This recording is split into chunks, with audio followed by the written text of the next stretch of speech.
Good morning, everyone. My name is Andrew Hall. You may call me Dr. Kennard. This is the Disappointed Cat morning show. We're here to speak the words that need to be spoken, words that you may not hear in your everyday life, but still important words. Sometimes the words that we say, the infrequent words, are the most important ones. I don't know where I'm going with this. I will say about the first story is about this woman, folk singer in the Czech Republic, I believe, who intentionally got COVID and died. We're going to get to that in a second, but I want to ask you all this question.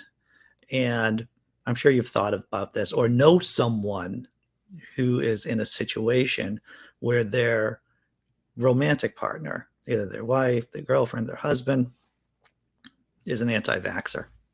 They refuse to get the vaccine. How would you deal with that?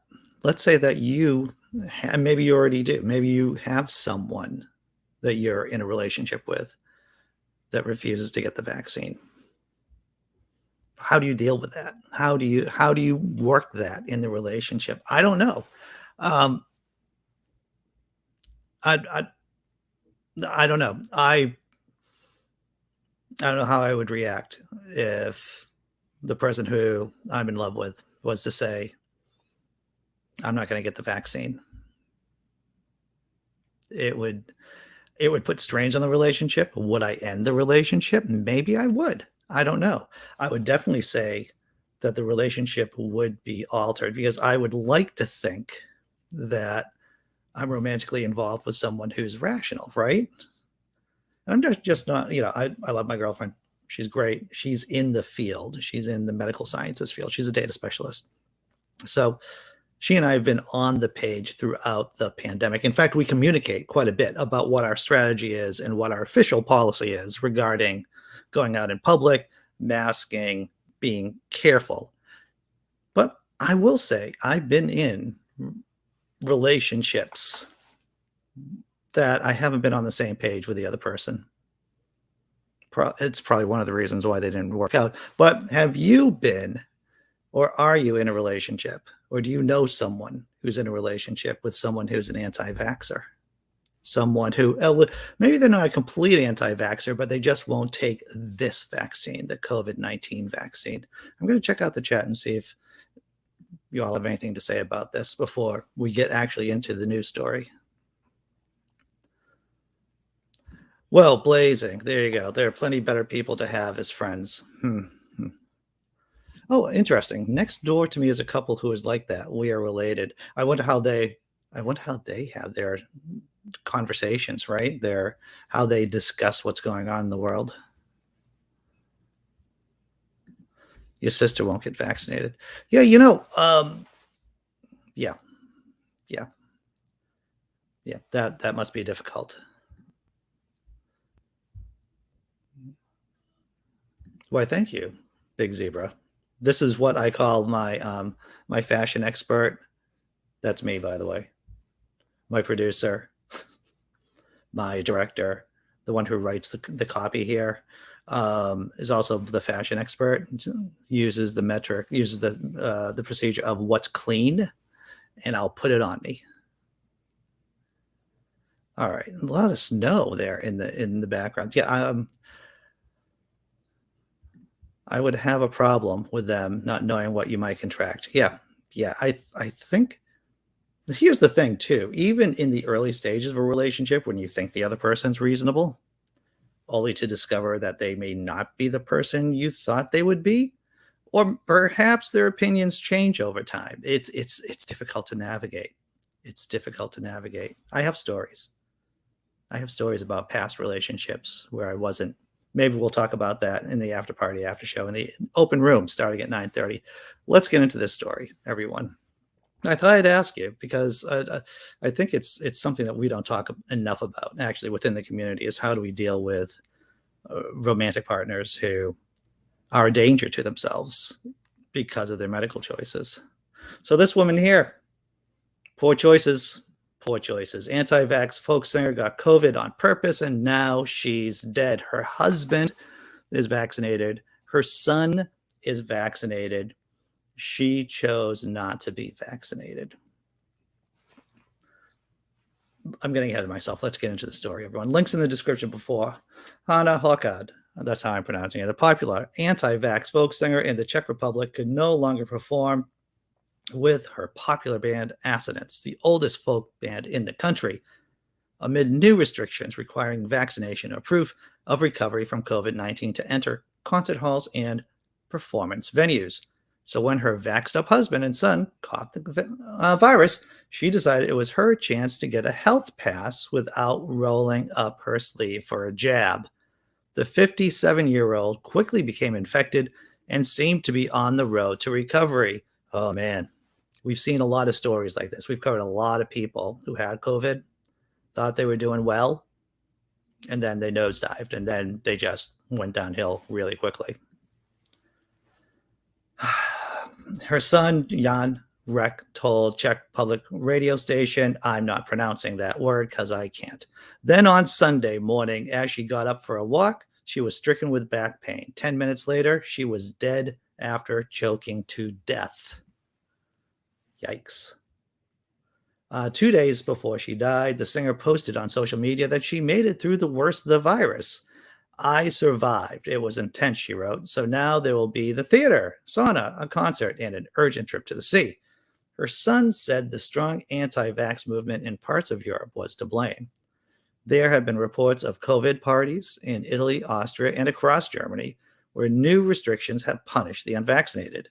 About 63% of the population is fully vaccinated in the Czech Republic, and those who aren't have protested the country's new restrictions meant to take the burden off the healthcare system. The singer's son said the movement has blood on their hands. They do indeed. I know exactly who influenced her. It makes me sad that she believes strangers than her proper family, he said.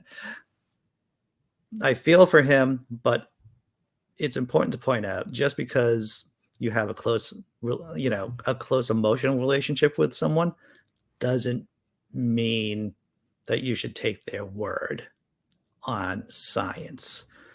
Hopefully, everyone, all of us, have the capacity to understand what science is. It's a process, not a bunch of facts. It's a process.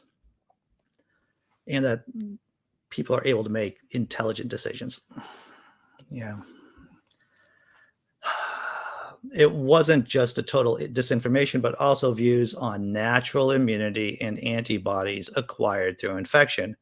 Rek said he hoped that his mom's death would send a clear message that trying to catch the virus was not an easy way to get a health pass. Her philosophy was that she was more than okay with the idea of catching COVID than getting vaccinated. Not that we would get microchipped or anything like that, Rek told the BBC, underscoring that anti-vaxxers should hear the story about his mom. If you have living examples from real life, it's more powerful than just graphs and numbers. You can't really sympathize with the numbers. And that's why we talk about this. This is why we show pictures. This is why I show pictures of people, so that, I know that we're all science friends here, right? People who are watching on Twitter, people who are watching on Facebook, people here, the community on YouTube, we're all pro-science. But there might be someone who just kind of drifts in from YouTube search. And it's important to show faces of the unvaccinated who've died, just so maybe this message will resonate with them.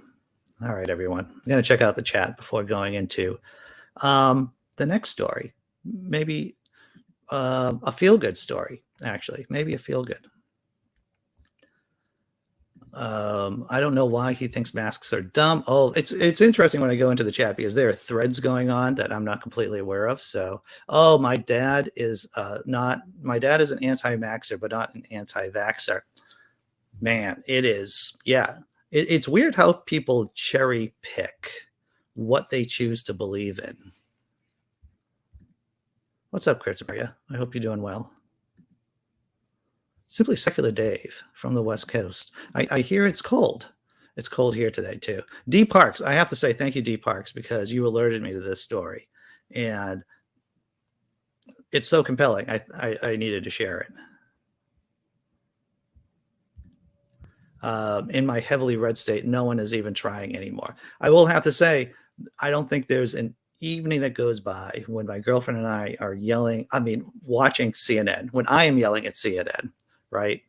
Because they'll say something about messaging about the pandemic. It's like, though, of all the complaints that I have about the government, Joe Biden's administration too, it's like, where is the World War II level of information and messaging about fighting, victory of COVID, that kind of level of getting celebrities just pounding and rolling out the messages about vaccination, about masking. There's been no big rollout, not in a way that we can say, wow, and I talked about this yesterday about the CDC, person in charge of the CDC, horrible at messaging everyone. Where are the professionals? Where are the professionals to get the copy out, to get the ads out about the need for getting vaccinated? I haven't seen it. I haven't seen it at all. And it's frustrating. Okay. I want to share something about skepticism. It's a short video. It's about Adam Conover. Adam Conover did the show Adam Ruins Everything. My children and I watched Adam Ruins Everything quite a bit when they were younger. And when we talk about raising skeptics, because that's, I think, as parents and grandparents, we want the younger generations to be firmly in the skeptic movement, right? It isn't indoctrinating. It's just teaching them how to think. And Adam Ruins Everything was a great source, at least for me and my kids, on teaching them how to think critically. So Adam Conover, the show's canceled, and Adam Conover made this great TikTok about why the show got canceled. It is damning. I'm just going to share it with you.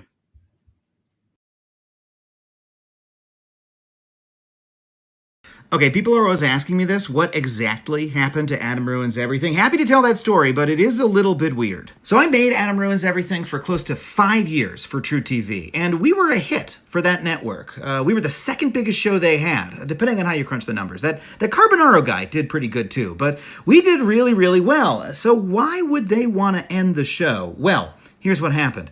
In 2018, the giant phone company AT&T bought Time Warner, True TV's parent company.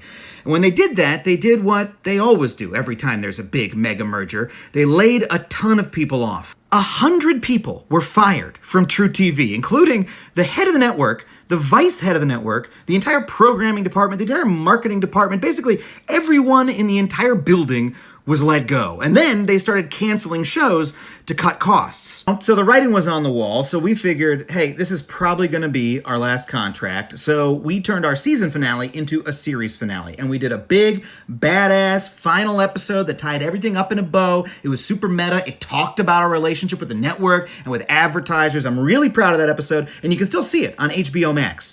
And about a month after it aired, sure enough, they called me up and they said, hey, Adam, just so you know, we're not picking up more Adam Ruins Everything. And I was like, yeah, thank you. I figured that out. Don't worry about it. See y'all later. I'm doing fine, by the way. I'm doing a new show for Netflix called The G Word that's going to be out later this year. But I think what this illustrates is how bad mergers between mega corporations really are. Because think about this. Not only did 100 people lose their jobs, it also turned what used to be an awesome, thriving TV network into a graveyard that just airs old Impractical Jokers reruns. No shade to the Jokers, though. I'm still Team Sal. The problem is, when two big companies merge into one, there's less competition. And less competition means less jobs for us to go around, and less options for us in the media.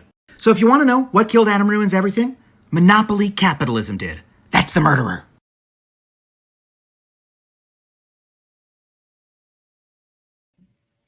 Monopoly capitalism killed Adam Ruins Everything. I thought that was a great video. Once again, it was instrumental. I feel it was instrumental with spending time with my kids, watching a show that was pro-skepticism, pro-science, and really helped and molded their characters. And that's not hyperbole either. I think watching Cosmos with them, watching Adam Ruins Everything, and talking about those shows too. I think there's too much emphasis in the movement about targeting adults. in terms of trying to get them to learn how to think skeptically. As against how many resources we have, we should really be focusing on younger generations, because this is all just damage control with people my age, even people in their 30s, in their 20s. That's just damage control, everyone. What we need to do is to raise children with a skeptical mindset. All right. You want to watch a cat? Do you want to watch a cat? I want to watch a cat, everyone. Before we get to our next story, which is a positive story too, may I add, about the Oath Keepers getting kicked off of YouTube. But first, how we doing, No, Tommy? Get out of here! Oh, come on. For the love of God, Frank! Don't worry. Jesus Christ, Jesus! Get me the hell out of here! God damn it! Tommy, No, what's happening?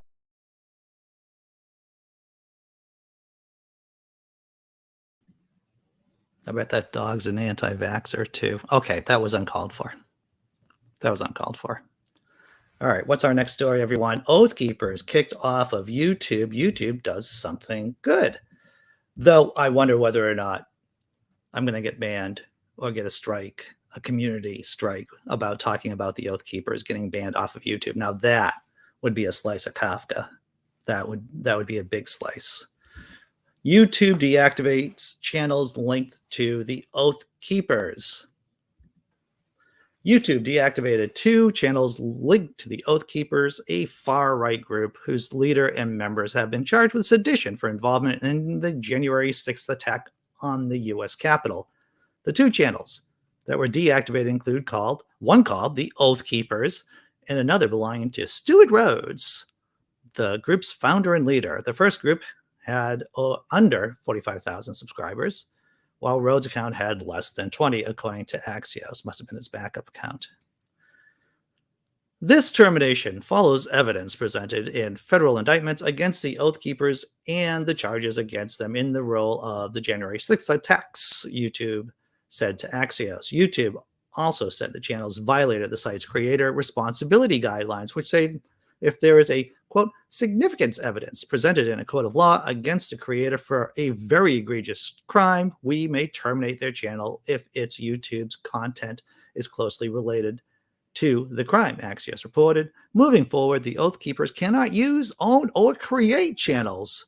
Oh, I'm going to say that again just so that you can all appreciate that. Moving forward, the Oath Keepers cannot use, own, or create channels on the video sharing platform, the outlet added. The action comes just one day after prosecutors claimed that the group of Oath Keepers had an arsenal of rifles, ammunition, and supplies.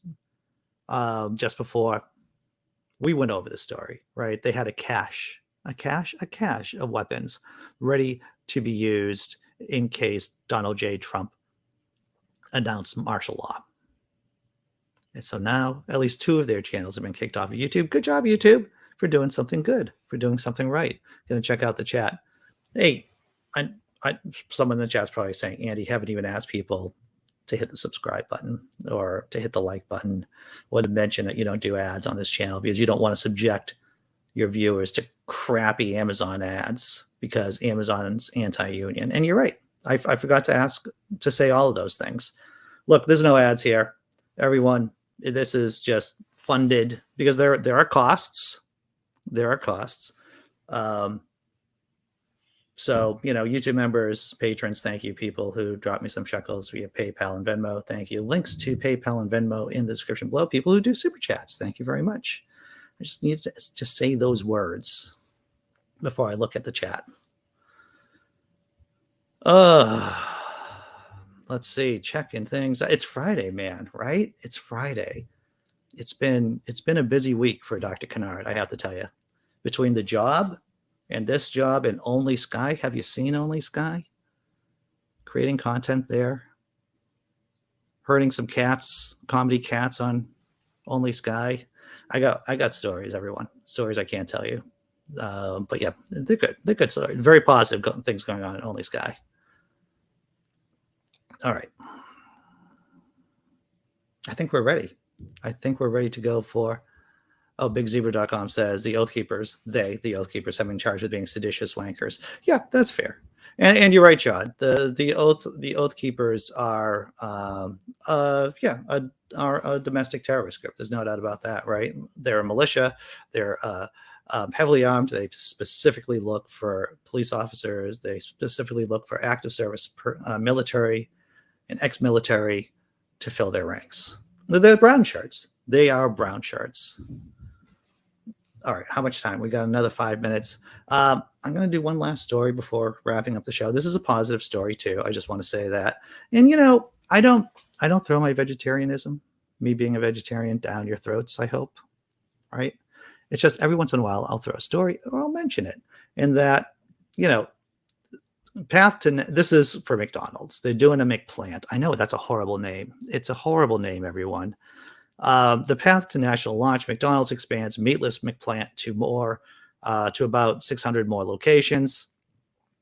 I'm a big fan of the Impossible Whopper over Burger King. When I need to get my meat fix and I'm in a car, I'll stop by, and that seems to satisfy it.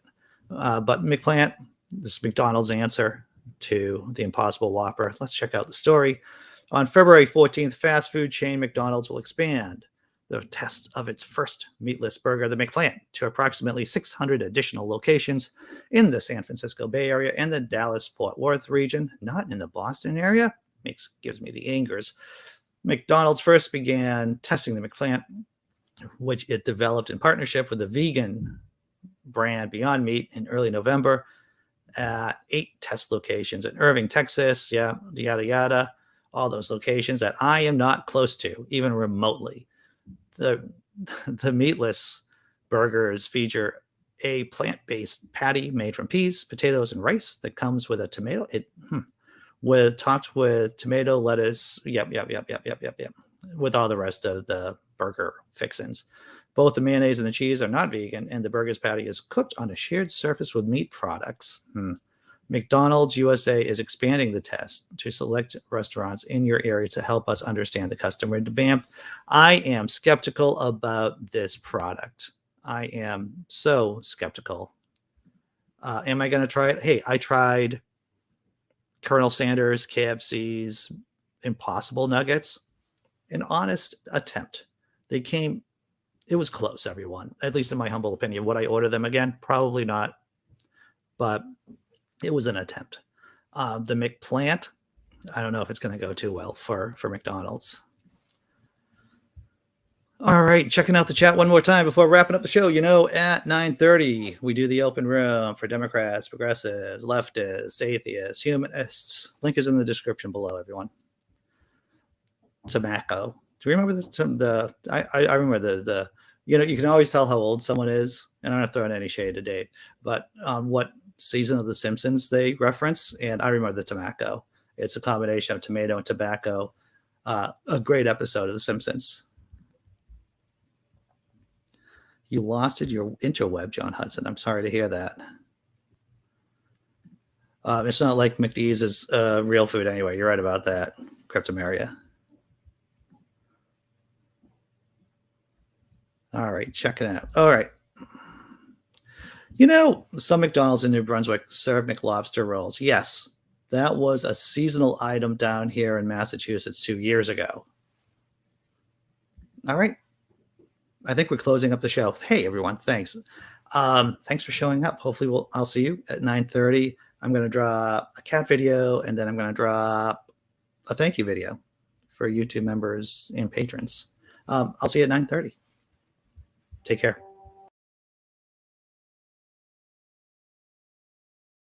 Gentlemen. Business! Still doing business, I see. Go business! Someone had to grow up! Look, they might be irritating, but you got to see, at least just hold here with me for a couple of seconds while you do the cats. It turns, everyone. All right.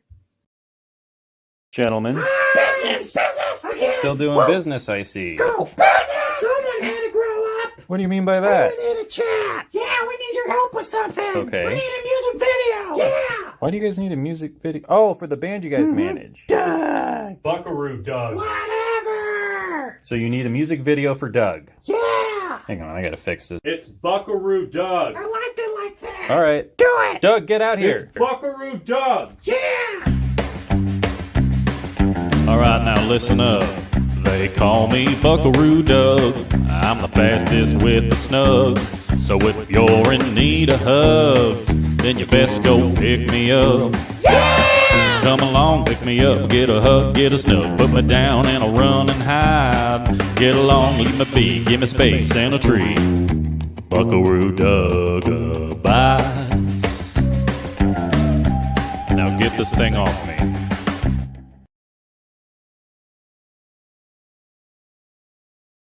Oh, there was a bit of magic right there, everyone. All right, I'll see you at 9:30. Take care.